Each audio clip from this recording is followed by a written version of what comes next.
pagkukulang sa ating buhay. Yun ang isang kailangan natin maintindihan for us to have the right key in prayer. No, for us to have the right key in prayer. Now, tingnan niyo to. Kaya nga yung title is The Key to Prayer. No, The Key to Prayer. Alam natin na hindi lahat ng susi ay kayang buksan ang padlock. There is a specific. May specific na padlock na kailangan sa specific na key. Tama? May specific na key sa isang padlock. Yan.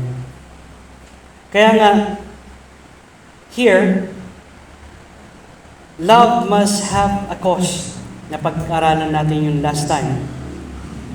But cheap love seeks convenience. If we are loving God and just for convenience sake, para gumaan ang buhay. No. That's cheap love. That's not true love at all. True love mirrors the cross. True love mirrors the cross. What is the cross? It is a place that, kaya nga sinabi ng Panginoon, take up your cross and follow me. Ibig sabihin, love is sacrificed. Sacrificing things in life. If it didn't cost, it might not yet be Christ-like. Kung wala itong value at kung wala itong halaga, ito ay hindi kawangis ng pag-ibig ng Panginoon. Love that costs nothing, does nothing is a counterfeit love. Kaya nga ang pag-ibig, it always costs us something. It always costs us something. Now, if we are loving God and it is not costing us something, then is that love? Of course not. That's counterfeit. Counterfeit yun. Kung talagang mahal natin yung Panginoon, we sacrifice, we give, we do things for our God. No, we do things for our God. Not blame others, but do things for God. All things are for God. Lahat ng ating ginagawa sa ating Christian life is for God. Hindi lang every Sunday o hindi lang every time na nagdi-devotion tayo. No, every day and every minute sa ating buhay is a display of what we can give and what we can value sa Panginoon. Kaya nga, be the answer to your own prayer. Be the answer to your own prayer. Now, in verse 22, let us read this. Okay, kindly read. Verse 22, ready, read.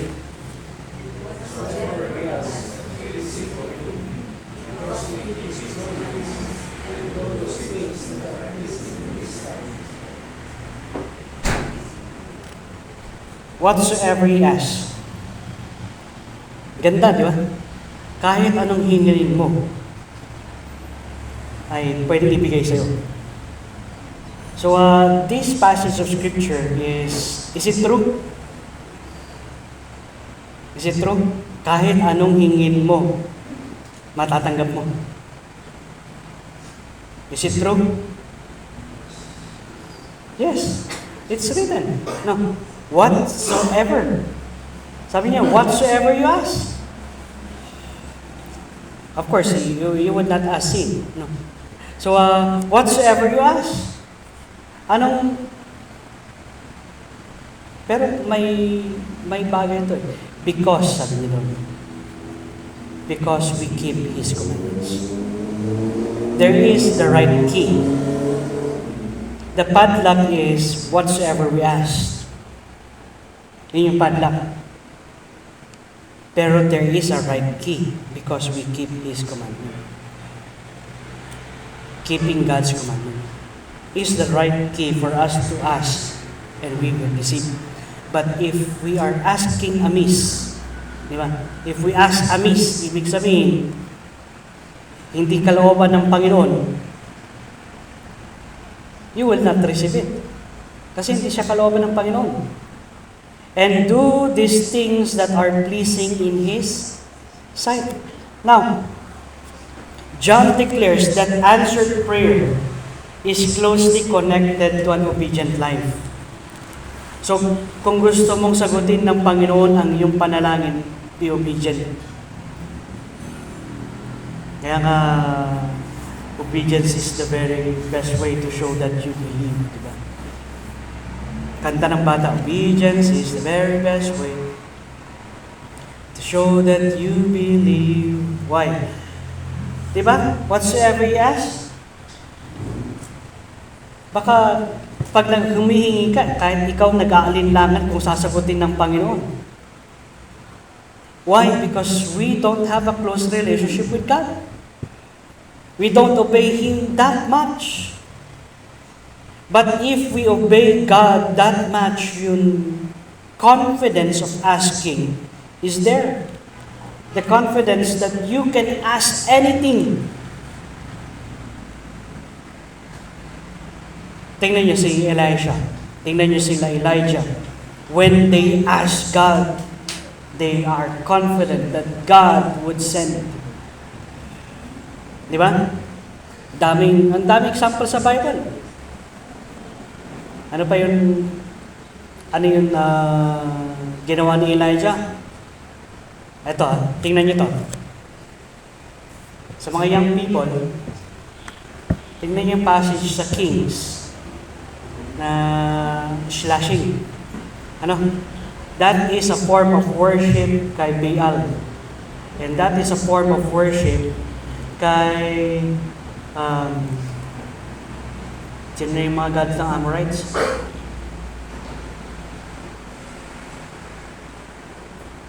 Yung may butas. Ayun. Si Molech. That is a worship, a form of worship kay Molech. Slashing is a form of worship kay Molech. So if you are slashing your arms, if you are slashing your arms, kahit yung mga classmates nyo, pag they are slashing their arms, they are displaying a rite and worship to Molech. Who is Molech? Siya lang naman yung God na nagre-require ng sacrifice ng infant after and before the harvest time. So bago sila magtatanim, they would sacrifice a newborn baby. On that time, doon kasi may butas dyan dito, tapos may sunog doon, and they would sacrifice a live baby. Bloody, para maging masagana yung harvest. So, which is wrong. Saan nag-continue yun? Ito, hindi narinig na to ng mga bata, pero ng bata tayo narinig natin. Para matibay yung road, anong ginagawa nila? Sabi nila, yung mga storya noon, ay kailangan may danap na dugo para maging matibay yung kalsada. Yan. Kaya nga pag may gumagawa ng kalsada, nagtatago lahat ng bata kasi baka sila yun.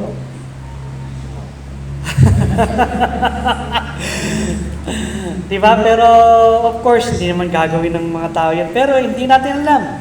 No, we don't know. But that is a form of worship.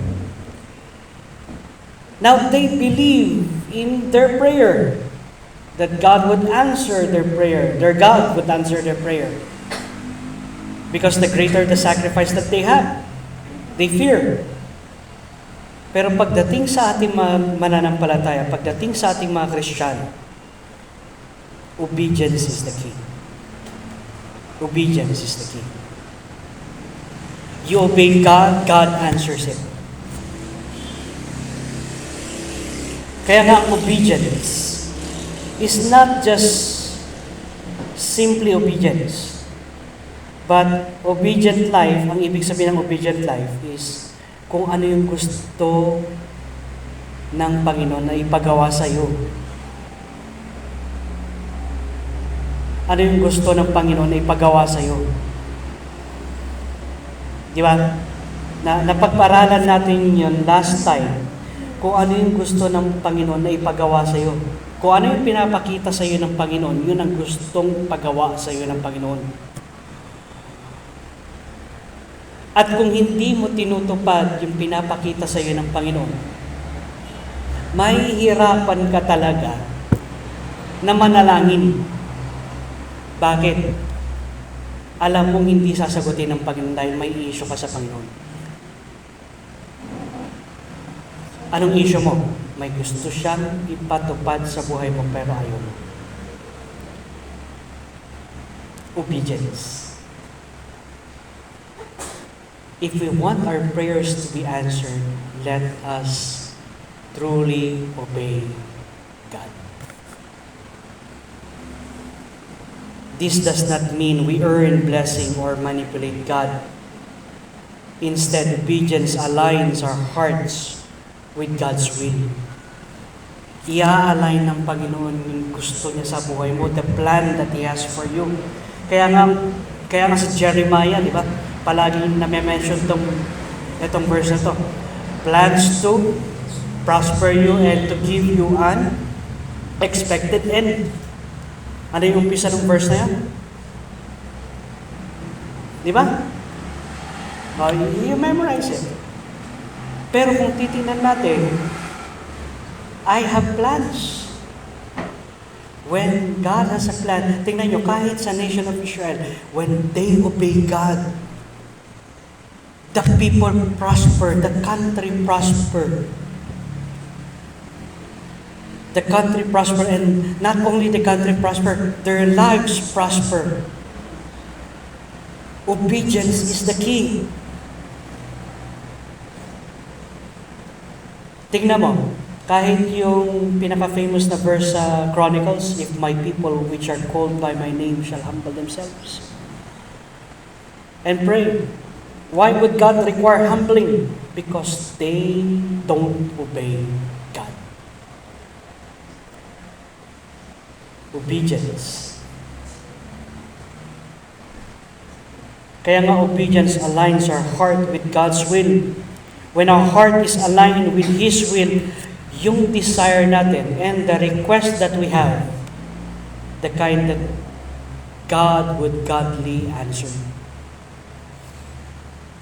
Masaya siyang ibigay. Yes, because this is an obedient child of mine. Sige, I will grant your request. Now, yun pala ang key para sa sagot ng panalangin. Obedience. Prayer is not merely asking. It is partnership with God's purpose. Ano yung purpose ng Panginoon? Sin and rebellion hinders prayer. Kaya nga, pag ang isang mananampalataya, marami siyang rebellious attitude, seemingly sa kanyang isipan, sinasagot ng Panginoon yung panalangin niya, that's grace. That's grace. But, there would come a time na alam ng Panginoon kung kailan niya sasagutin at hindi niya kailan sagutin. Bakit? May mga issues na kailangan i-settle. Kaya kahit anong gawin ng isang mananampalataya pag hindi niya tinupad ang Panginoon sa buhay niya, that is a hinder to his prayer life. That would be a hinder to his prayer no matter what. No matter what.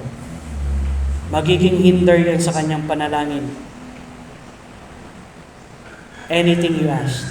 Students, gusto mo pumasa sa quiz, obey God.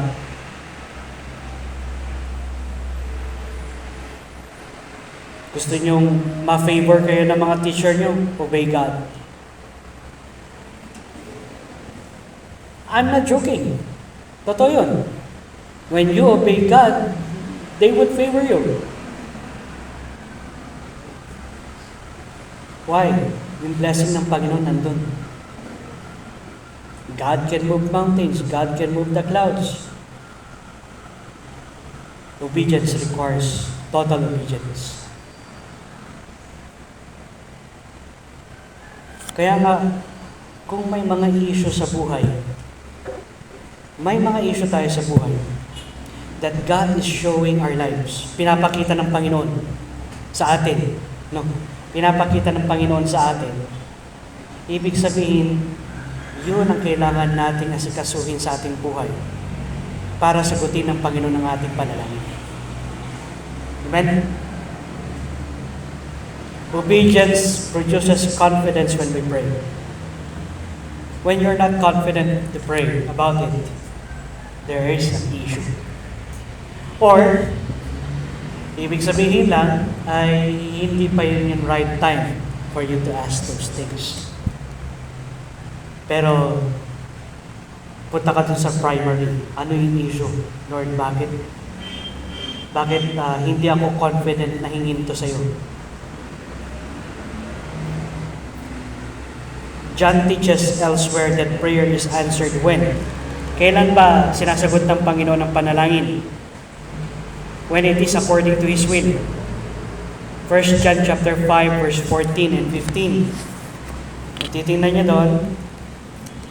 Diyan sa Bible niyo, 1 John chapter 5 verse 14 to 15. And this is the confidence that we have in Him, that if we ask anything according to His will, He heareth us. And if we know that He hears us whatsoever we ask, we know that we have the petition that we desired of Him. Confidence. Confidence. Alam niyo yung anak niyong confident. Pag humingi kasi alam niyang bibigay niya. Kasi may ginawa siyang maganda. Pero pag wala siya, may ginawa siyang hindi maganda, I tell you, kahit sila, hindi sila makahingi. No, kahit sila, hindi sila makahingi. At kahit sila, alam nilang may issue. Kaya, oops, kalang. No. Pero kung wala silang issue sa buhay, wala silang issue sa'yo, confident sila. Confident sila. Tapos ikaw naman na magulang, dahil confident yung anak mo, wala din naman issue. Are you going to give it? Of course, yes. If it's according to your will.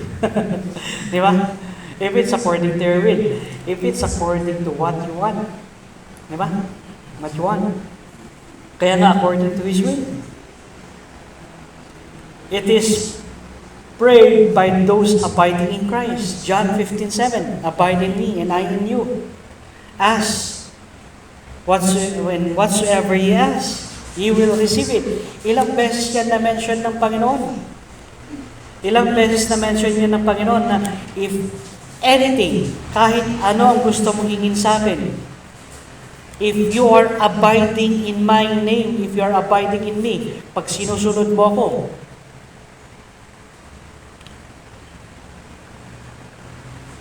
I will give it. I will give it.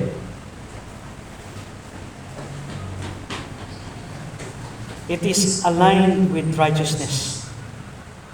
Diba? This prayer by a heart-shaped obedience. Na-shape yung puso niya, yung will niya, yung kaisipan niya sa pagsunod. God does not answer prayers of rebellious people, even a rebellious child. God doesn't answer that. Kaya, yung prayer life mo importante. Because that would determine whether pag alam mong hindi na sinasagot ng Panginoon ang iyong panalangin, ibig sabihin may mga issues tayo sa buhay.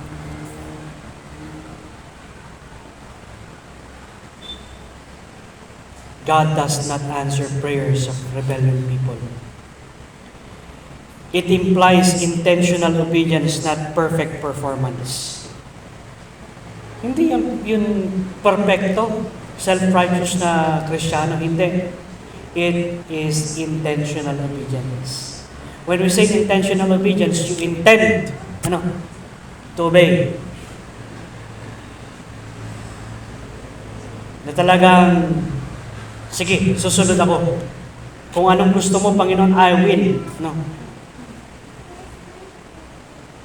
God is pleased not by performance, but by a heart that desires Him.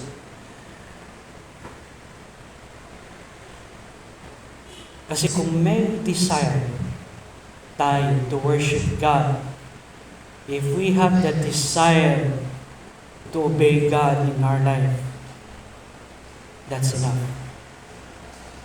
Nakita niyo si David na napakadami ng kanyang kasalanan, yet sa dami ng kasalanan ni David, yet God is answering his prayers. You know why? It's not by performance. It is a heart that always desires God. He desired God more than ever. He desired God in his life. Dinidesire niya ang Panginoon sa kanyang buhay. Na Lord, nagkamali ako, forgive me, I'll do what you want. Then God will answer his prayers. Kaya nga, it's not by performance, but by a heart that desire Him. Remember this. Build a lifestyle that God delights in. And prayer becomes powerful when one's heart is clean. Build a life that God delights in. And prayer becomes powerful when one heart is clean. Pag napakalinis ng puso, lifestyle natin, dinidelight natin ang Panginoon, we delight in God, we desire God, we hunger for God, we love God more than ever, then prayer becomes powerful. Prayer becomes powerful. An obedient heart when asking God, God answers. God answers. Verse 23. Okay? Kindly read verse 23. Ready? Read.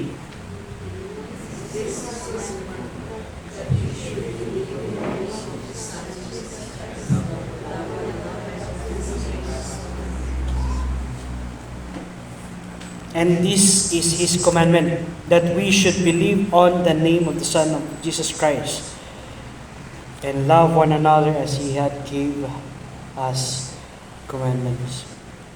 John simplifies all of God's moral expectation into commands. Ano yun? Believe. Believe in Jesus Christ. Faith. Tapos love one another. Love one another. Hindi love another one. Love one another. Faith in Jesus is the root. Love is the fruit. Yung pananampalataya natin sa Panginoon, that's the root. The greater the faith is, the deeper it goes. And the deeper it goes, the more value the fruit is. Kaya nga mas matamis ang ang prutas ng mga mas matagal na mga puno. Alam niyo bakit? Malalim na yung kanilang roots. They get the true nutrients inside the ground.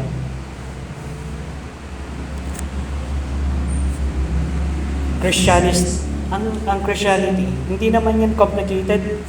It's not complicated, no? It is foundational of faith and love. Pananampalataya at yung pag-ibig natin sa Panginoon. Believing in Jesus Christ includes trusting His person. How can we trust God when we do not know the person? Di ba? Trusting His person, relying on His finished work. Ano yung finished work ng Panginoon? See? If we do not know that, ano yung tatapusin ng Panginoon sa buhay natin? Kasalanan, the finished work of sin. God had already paid that. Submitting to His Lordship. Submitting to His Lordship. Siya ang ating Panginoon. Love is the evidence of real salvation. Love is the evidence of real salvation. Kaya nga, when we love God, when we truly love God, we believe that He can.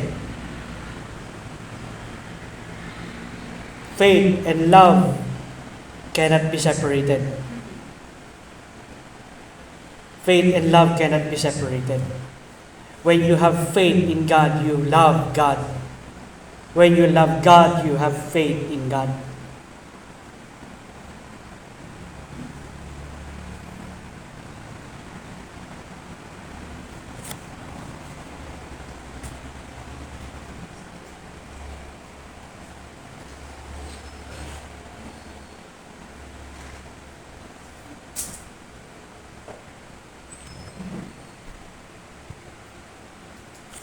What is the commandments ng Panginoon?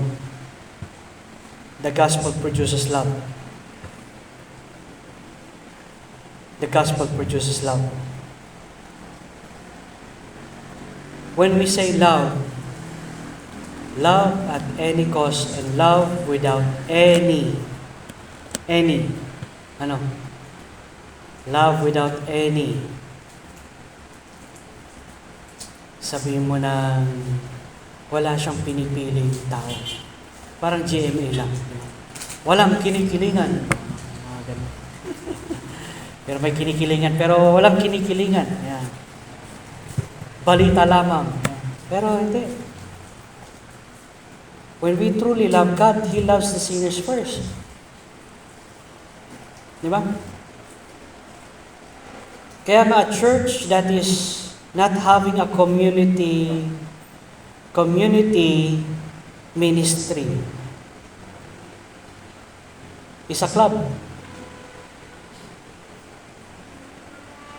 Club lang siya. Ano ibig sabihin nun? Ayaw mag-expand sa labas.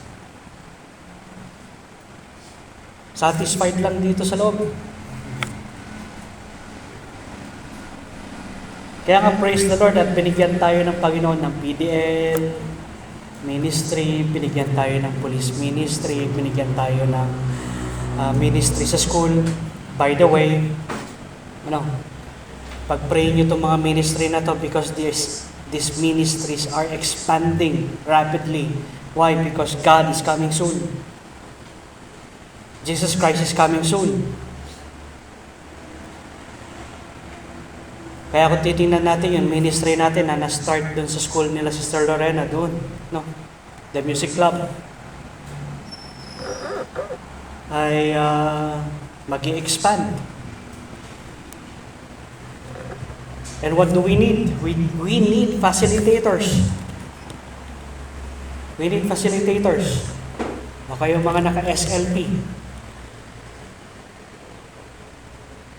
ay baka matuloy na next year ulit. District 2. Pag-pray natin. And these young people need this. Need the gospel, need the lectures. on premarital sex. They need the lectures on drugs. They need the lectures on leadership. They need the lecture. The most valued lecture is the gospel. And we could reach them by this. Yes, close nilang school sa IR, religious instruction, but we can enter into these organizations. Why? Alam nyo ba? No, alam nyo ba na weekly ang nagkakaroon ng suicide sa mga estudyante? Weekly. Not only weekly yung talagang nag-a-attend, no? Pero everyday may nag-iisip na mag-suicide. So what are we going to do? The church is here not just to praise and worship, but the church is here to solve the community problem. We go out. We go to them, lecture them about these things. One soul saved, heavens rejoice. Di man natin makita dito sa church, sa loob ng church. But the most important is, they would thank us in heaven. Why? Because you had given your time. Amen? Tingnan niyo lang sa PDL. Unlimited souls to win. Every time na may laya, may papasok. O di may mauwiwitnessan na naman. Di ba? A changed life is all that matters. Nabago ang kanyang buhay. Pumunta sa kanyang pamilya, nabago ang kanyang buhay. Praise the Lord. Wala nang ibang solusyon sa corruption ng gobyerno kung hindi ang gospel. Kahit anong rally ang gawin ng mga estudyante dyan, I hope na hindi kayo sumali sa rally, mga young people. Pag sumali kayo doon, nako, alam nyo ba kung sino ang yung pinopromote? Ang pinopromote nyo is the God of hate. Who is the God of hate? Satan is the God of hate. The one that authors hate is Satan. Rally is hate. I hate the government. I hate this. Yun ang rally. No. Sisigaw mo yung galit. Hindi tayo ganun. Tayo ay mananampalataya and we love God more than ever. The gospel produces love. Faith and love cannot be separated. Believing in Christ is the foundation. Love is the evidence. God measures spiritual maturity by love. Yun bigat at yung pag-ibig natin sa Panginoon. How much do we love God? It must have a cause. It must have a cause. The Christian life is not complicated. Its core is Christ and love. Real faith. Ang totoong pananampalataya produces, you love God. You love God. You sing praises to God because you love God. Di ba? You play because you love God. Everything that we do is because we love God. Now, if that is what nawawala, pag nawawala yun, yung eagerness mo to love God, to sing, nawawala yung eagerness mo to do things for God, it's just because your faith is getting so small.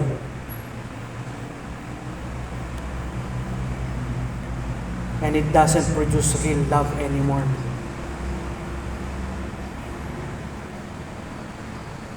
Diba? Kaya nga, we sing Christmas song to remind us that there is a Savior that had come.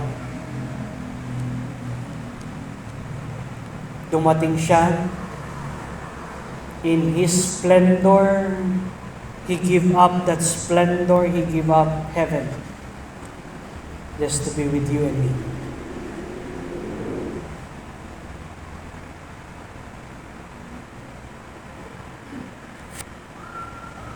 Real faith produces real love. Love is the evidence of real salvation. Faith without love becomes cold religion. Kaya maraming cold religion. No. We are not promoting Baptist. We are promoting God. We are promoting Jesus Christ. Hindi Baptist ang pinapromote natin, si Jesus Christ. Marami tayong pwedeng pakinggan. Are you a good Baptist? Mga ganon. Good Baptist nga, pero hindi naman good Christian. Yan. Di ba? Sino ang pinapromote natin? Panginoon, hindi Baptist.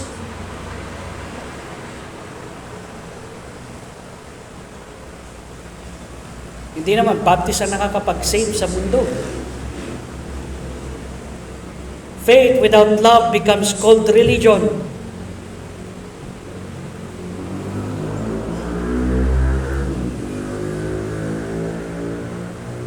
Maganda pumunta sa mga conference, tapos yung conference, are you proud to be Baptist? Mga ganun. Amen! Mga ganun sila. Tapos pagdating ng next na phrase, nag-witness ka ba? Amen! Wala na. Are you going out to the community? Wala na. Tahimik na. Tapos bigla mo yung balik ulit, are you a good Baptist? Amen! Gano'n ulit sila. That is what we call hypocrites. It's called religion. Now, do we wonder why we are not having impact sa community? Because we are having cold religion rather than promoting Christ. Love without faith becomes human effort. Together, they produce a transformed life. Love and faith. Love and faith. Faith and love produces a transformed life. Last verse. Kindly read verse 24. Ready? Read.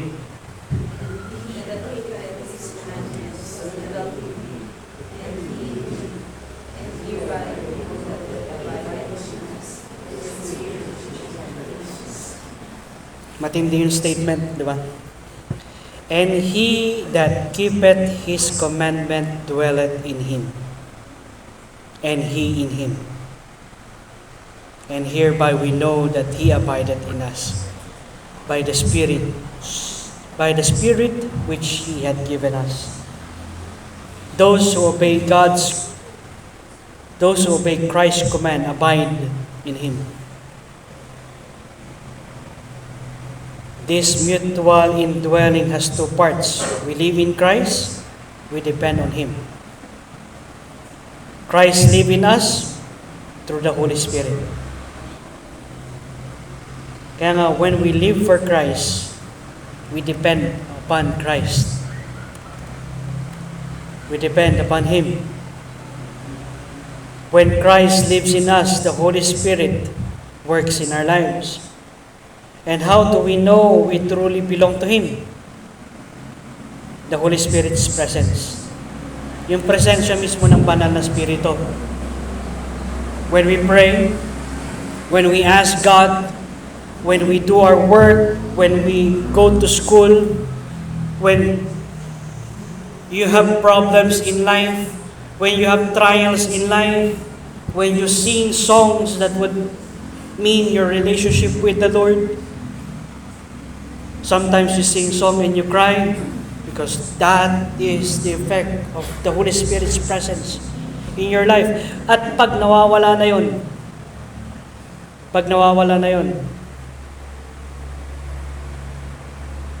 you are already having a rebellious heart.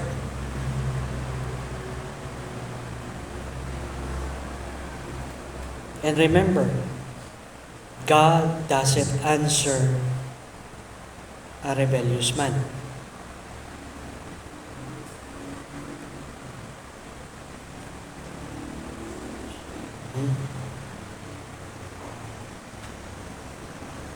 Kaya, alam niyo ginagawa ng mga rebellious people? They ask a righteous people to pray for them.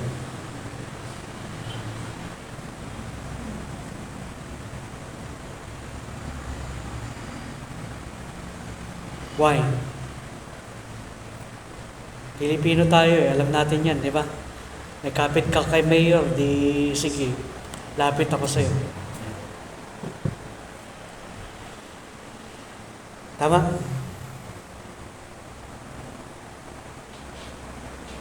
Kaya, tingnan natin sa ating buhay. If we are just being blessed because of the blessing of others, that's not good.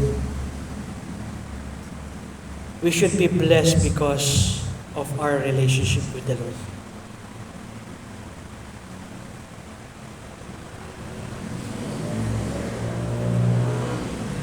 Nakita niyo si Con? Nakita niyo si David? Diba? Parang ito. May example ako. Kilala niyo si Shaquille O'Neal? Shaquille O'Neal? May basketball player? Shaquille O'Neal, kilala niyo? That owns a maraming fast food store sa Amerika. Si Shaq. Alam niyo ang rules and regulation niya sa bahay nila? Ang rules and regulation niya, sabi niya sa mga anak niya, my money is my money. You earn yours. So, bibigyan kita ng allowance. Pero you earn yours. Why? Kasi gusto niyang turuan yung kanyang mga anak ng entrepreneur. Gusto niyang turuan yung kanyang mga anak ng management. Na hindi porke mayaman ako, mayaman kayo. No, you're poor. Ako mayaman, ikaw poor. Yun yung concept ni Shaquille O'Neal. Magugulat ka man. No? Pero there's a wisdom to it. Ganon din pagdating sa prayer life. Maybe the reason why God is blessing us is because of the blessing of others.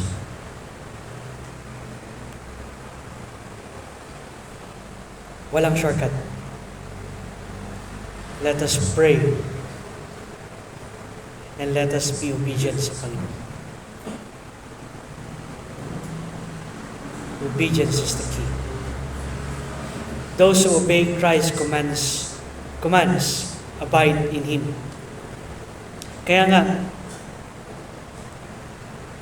obedience flows from a Spirit-filled life. Spirit-filled life, not ours. Not our own strength, but the Spirit-filled life. The indwelling Spirit gives assurance of salvation. It produces what? Love. It causes us to obey God more. It convicts us of our sin. And it gives us the desire for holiness and God's Word. Do you love God? When we say love God, do you love His Word? When we say, do you love His Word, do you obey His Word? Obedience flows from a Spirit-filled life, not our own strength. Obey God. Kaya nga true Christians grow in obedience, not perfection. Hindi perfection ang inire-require ng Panginoon.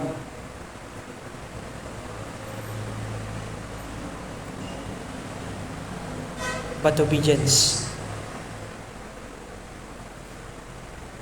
Tandaan natin, yung sinabi sa Timothy, all scripture is given by the inspiration of God, and is profitable for doctrine, for reproof, for correction, for instruction in righteousness, that the man may be, that the man be thoroughly perfect. Hindi niya masinabing perfect. Thoroughly, ibig sabihin, working ng Panginoon. As he obeys the Word of God, as he has the plan sa salita ng Panginoon, that Lord, this is my inspiration. Your Word is my inspiration. Your Word is my instruction. Your Word is a reproof to my soul. Eto, salita ng Panginoon.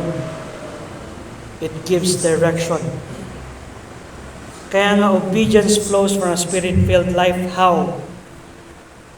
It is producing love. Diba? Galatians chapter 5, it produces fruit. And the fruit of Spirit is, ang una doon palagi is love. Joy, peace, long-suffering, gentleness, meekness. Against such there is no law. Changing the desires.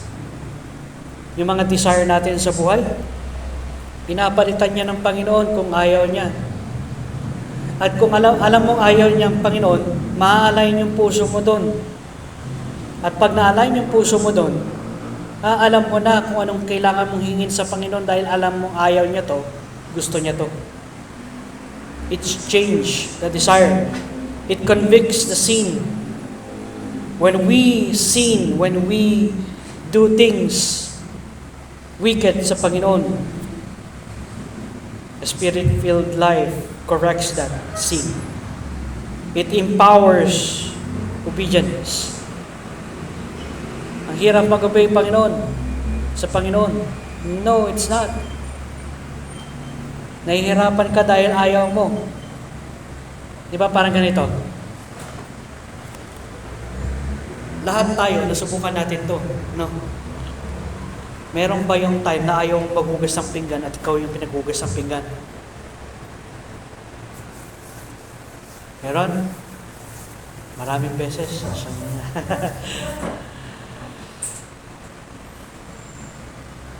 Pero, nung ginawa mo, okay naman, di ba? It empowers obedience. It empowers obedience. Sometimes, the only requirement that God is asking is for us to obey God. Nothing else. Pero kung nahihirapan tayong sumunod sa Panginoon, sinong susundin natin?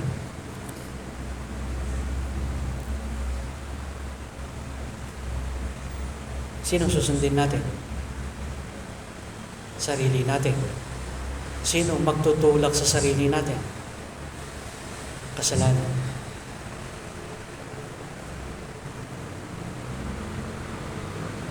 Kaya nga empowering obedience, giving understanding of the Scripture. There are times that we cannot understand the Scripture because there is wickedness in the heart of man. We cannot understand dahil yung puso natin malayo sa Panginoon. Testifying to our spirit that we belong to God. Romans 8:16. The Spirit beareth witness with our spirit that we are the sons of God. The Spirit is the seal, guarantee, and the inner witness. Kaya if you are changing, that is an evidence that the Spirit lives in you. Pag sinasabi natin changing into good not bad. No? Ay, nagpapalit nga talaga akong ugali, pastor. Bakit? Mas rebelde ako. Nagiging rebelde ako ngayon kaysa noon. So, ibig sabihin ba, ay lumalapit ang Panginoon sa akin? Ay, lumalayo. Hindi ibig sabihin ng change ay change into good things, not bad. No. If you are changing, the perspective that you have is more of the Scripture rather than outside. You are seeing already, nakikita mo na kailangan niyang Panginoon sa buhay niya, and how can I connect with that person? That is an evidence that the Lord is living in you. Pero if you do not see that people need the Lord, and we cannot give sacrificially, where's change? Spiritual dryness often comes from not abiding, not from losing salvation. Kaya nga ma-experience nyo na ang spiritual dryness. Dry in Christian life. The reason why we cannot obey God. The only God that requires His obedience is better than sacrifice. Obey. Let us remember this.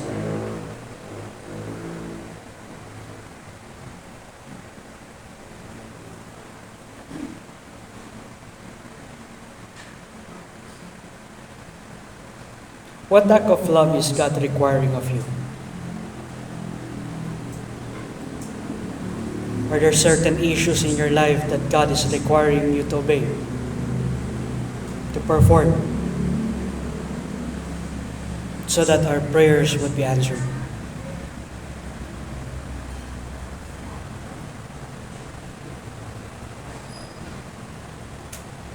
The reason why God moves Christian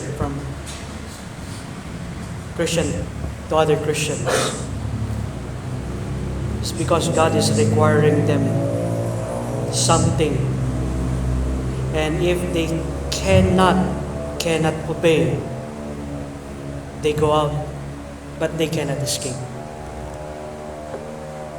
Obedience always requires obeying the first call. Obeying what God had led na pinakita sa iyo. Pinapakita sa iyo na kailangan ng improvement na ganito, obey God. Do it. Pinapakita sa iyo na kailangan ng ganito, imbis na mag-complain ka, do it dahil sa iyo pinakita. Huwag mo iaasa sa iba, sa iyo pinapakita ng Panginoon. Tama. Pag pinapakita sa iyo ng Panginoon, ibig sabihin, ikaw ang nire-require ng Panginoon to obey that job or that, sabi mo ng act. Pinapakita sa iyo ng Panginoon eh. Marami akong narinig sa mga complaints sa mga pastor. Sabi nila gano'n. Bakit kaya hindi nila makita to? Sabi ko sa kanila, dahil sa iyo pinapakita. Dahil kung sa iyo pinapakita, ibig sabihin sa iyo nire-require. Hindi naman sa mga members siya nire-require, sa iyo nire-require. Pero pag pinakita ito sa mga members mo, at ayaw nilang gawin, I tell you, that would be a great hinder in our prayer time. Kung anong pinapakita sa iyo ng Panginoon, gawin mo. Obey. And you would see how God answers prayer. it will not just affect your life, it would affect your family. It would not just affect your family, it would affect your church.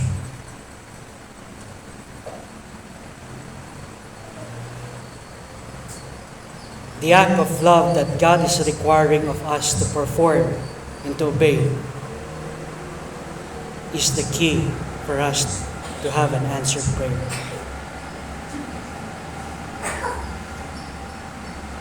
Prayer. Pray. When we pray, we ask God. When we ask God, are we confident that God would answer?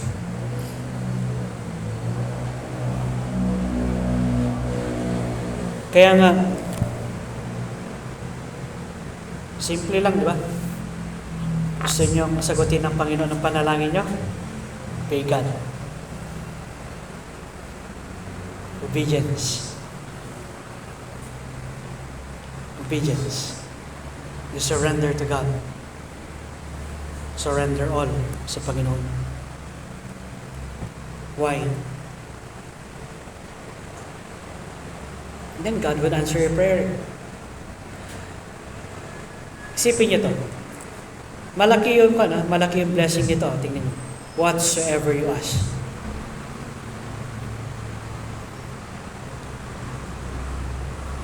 Whatsoever you ask.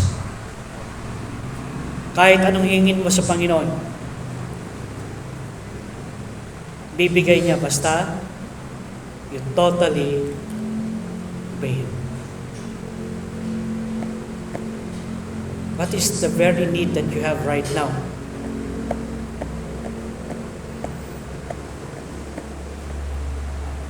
Marami ba kayong nasa isipan na need?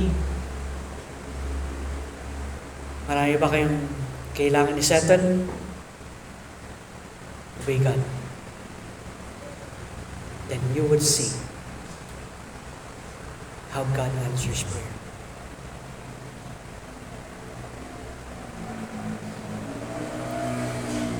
Kaya nga, what act of love is God requiring me to perform?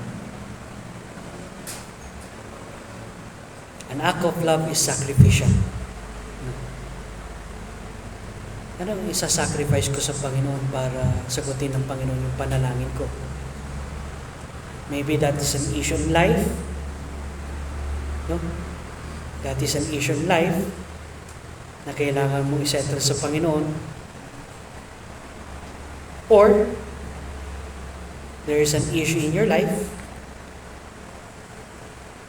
in your heart, hate that is there, bitterness that are there, na ayaw mong ibigay sa Panginoon, ayaw mong ihingi ng kapatawaran, or complaints in life that needs na ikaw mismo be the answer to your prayer, obey. Then God will answer the prayers. That is His promise. Promise ng Panginoon yun. And whatsoever we ask, we receive of Him because we keep His commandments and do those things that are pleasing in His sight. With every head bowed and eyes closed.